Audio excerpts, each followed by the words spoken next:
கிருஷ்ணகிரி மாவட்டத்தில் பிளாஸ்டிக் கழிவுகளால் கால்நடைகள் மற்றும் மனிதர்கள் சந்திக்கும் உயிரிழப்பு அபாயங்கள் குறித்து விவரிக்கிறது இந்த செய்தி தொகுப்பு.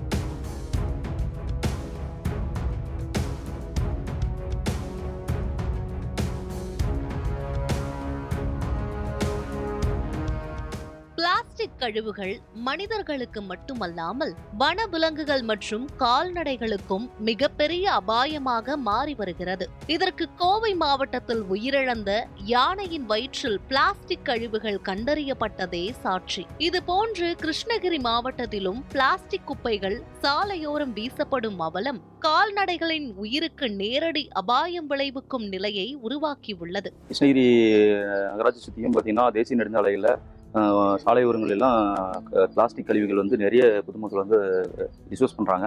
அதில் ஃபுட்டு வந்து வேஸ்டேஜ் ஃபுட்டு, வீட்டில் இருக்க ஃபுட்டுங்க, அப்புறம் பார்த்தீங்கன்னா ஹோட்டலில் கொண்டு போய் சாப்பிட்ற ஃபுட்டுங்க, இது எல்லாமே பார்த்தீங்கன்னா ஃபுட்டுனால மாடுகள் வந்து அந்த பிளாஸ்டிக் கழிவுகளும் சேர்த்து சாப்பிட்றதுனால மாட்டுக்கு வந்து ரொம்ப ப்ராப்ளங்களாக வருது. அதே போல் பொதுமக்களுக்கும் இடையூறுகளாக இருக்கிறதுனால கிருமி டிசீஸ் ஆகிறதுனால கிருமிலாம் தொற்று நோய் வரதுனால ரொம்ப சிரமமாக இருக்குது.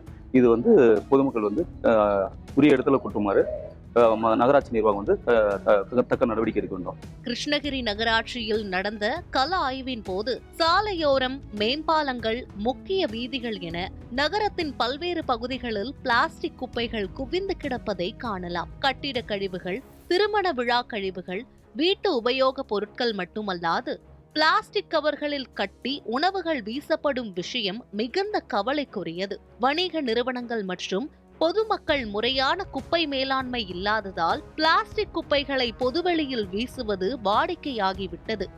இப்போ நான் ரீசெண்டாக நிறைய இடத்துல பார்த்ததுக்கு அப்புறம் பார்த்தீங்கன்னா நிறைய குப்பை வந்து ரோடோரமாக நிறைய இருக்குது. தெருவுங்களெல்லாம் வந்து குப்பை கவர்மெண்ட் மூலமாக வந்து எடுத்த மாதிரி நான் பார்த்ததே இல்லை. அந்த குப்பைங்கள்லாம் அப்படியே தேங்கி அப்படியே மண்ணுக்குள்ளே இதாகி நான் நிறைய இடத்துல பார்த்த அளவுக்கு பார்த்தீங்கன்னா மாடுங்க வந்து அது நிறைய தீவனமாக அதை சாப்பாடாக நினச்சி நிறைய சாப்பாட ஆரம்பித்து நிறைய மாடு வந்து நான் பார்த்த அளவுக்கு நிறைய மாடு அங்கங்கே மயங்கி விழுந்திருக்கு. நிறையா நான் இது பண்ணியிருக்கேன். நம்ம பொதுமக்கள் வந்து அதை வந்து யாருமே வந்து ஒரு இஷ்யூவாகவும் யாரும் கிரியேட் பண்ண மாட்டேங்கிறாங்க. அதுலேருந்து நகராட்சியிலையோ ஒரு கிருஷ்ணகிரி கவர்மெண்ட்லேருந்து யாரும் அதை வந்து கரெக்டாக அட்ரஸ் பண்ண மாட்டேங்கிறாங்க. இந்த நிலையில் கால்நடைகள் உணவு தேடி செல்லும் போது சாலையோரம் கிடக்கும் பழைய உணவுப் பொருட்களை உண்ணும் தருணங்களில் அதனுடன் பிளாஸ்டிக் கவர்களையும் உட்கொள்கின்றன. இவை கால்நடைகளின் உடல் நலத்தை கடுமையாக பாதிக்கின்றன. உணவு குழாயில் பிளாஸ்டிக் சிக்கினால் அந்த கால்நடை தீவிர தொற்றுக்கு உள்ளாகி உயிரிழக்கும் அபாயம் உள்ளதாக கால்நடை மருத்துவர்கள் எச்சரிக்கின்றனர். பொதுமக்கள் இந்த அவல நிலையிலிருந்து விடுபட பிளாஸ்டிக் எது, உணவு எது என பிரித்து பார்க்க முடியாத கால்நடைகளுக்கு இது தீவனம் போலவே தோன்றுகிறது. இது பொதுமக்களின் அசட்டுத்தனமான போக்கையும் நகராட்சி நிர்வாகத்தின் தயக்கமான நடவடிக்கையும் காட்டுகிறது. மேலும் நகராட்சி பகுதியில் மக்கும் மற்றும் மக்காத குப்பைகள் பிரிக்கப்படாமல் அனைத்தும் ஒரே போல் குப்பை மேடுகளாக காட்சியளிக்கின்றன. கிருஷ்ணகிரி நகர பகுதியில நகர்வாழ் மக்கள் தொடர்ந்து அவர்களுடைய வீட்டில் சேரக்கூடிய அந்த குப்பைகள், கழிவுகளை, உணவுப் பொருட்கள் மற்றும் பிளாஸ்டிக் பொருட்கள் எல்லாத்தையும் ஒரு பிளாஸ்டிக் கவர்ல போட்டு கட்டி இந்த குப்பை தொட்டியில போட்டுறாங்க. குப்பை தொட்டியில போடக்கூடிய அந்த கவரங்கள்லாம் பிரிச்சு மக்கும் குப்பை, மக்காத குப்பைன்னு பிரிச்சு எடுக்கிறதுக்கு நகராட்சியில ஆள் கிடையாது. கிருஷ்ணகிரி நகராட்சி செயலற்று ஒட்டுமொத்தமா செத்துப்போன நகராட்சியா இருக்குது. இந்த நகராட்சியில் இருக்கக்கூடிய குப்பைகளை முறையா அள்ளுறது கிடையாது. அதனால என்னதுன்னா வாரக்கணக்கில் குப்பைகள் தேங்கி இருக்கும் போது நகராட்சி நகர பகுதியில் இருக்கக்கூடிய மாடுகள் வந்து கால்நடைகள் அதை சாப்பிட்டு அந்த பிளாஸ்டிக் கழிவுகள்ல உள்ள போறதுனால மாடுகள்லாம் ஆடும் இறந்து போகுது. மாடுகள் இறந்து போற சூழ்நிலை ஏற்படுது. இதை கால்நடைத்துறையும் கண்டுக்கிறது கிடையாது, நகராட்சி நிர்வாகமும் கண்டுக்கிறது கிடையாது. தொடர்ந்து பல முறை வலியுறுத்தியும் எந்த விதமான நடவடிக்கையும் மேற்கொள்ளாம கிருஷ்ணகிரி நகராட்சி நிர்வாகம் ஒட்டுமொத்தமா செயலற்ற நகராட்சி நிர்வாகமாவே இருந்துட்டு இருக்குது. இதனை எதிர்த்து பொதுமக்களும் சமூக ஆர்வலர்களும் நகராட்சி நிர்வாகமும் போர்க்கால அடிப்படையில் குப்பைகளை அகற்ற வேண்டும் என வலியுறுத்தி வருகின்றனர்.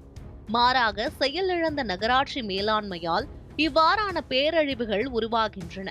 கிருஷ்ணகிரி நகராட்சியில் நிகழும் பிளாஸ்டிக் குப்பைகளின் காடுகள் கால்நடைகளின் உயிரை மட்டுமின்றி சுற்றுச்சூழலையும் பெரிதும் பாதிக்கின்றன. இந்த பிரச்சினைக்கு நிரந்தர தீர்வாக அரசு மற்றும் நகராட்சி நிர்வாகம் திடக்கழிவு மேலாண்மை திட்டத்தை முழுமையாக நடைமுறைப்படுத்தி பிளாஸ்டிக் கழிவுகளை குறைக்கும் நடவடிக்கைகளை எடுத்து பொதுமக்களும் பொறுப்புணர்வுடன் செயல்பட வேண்டும் என்பதே அனைவரின் விருப்பம்.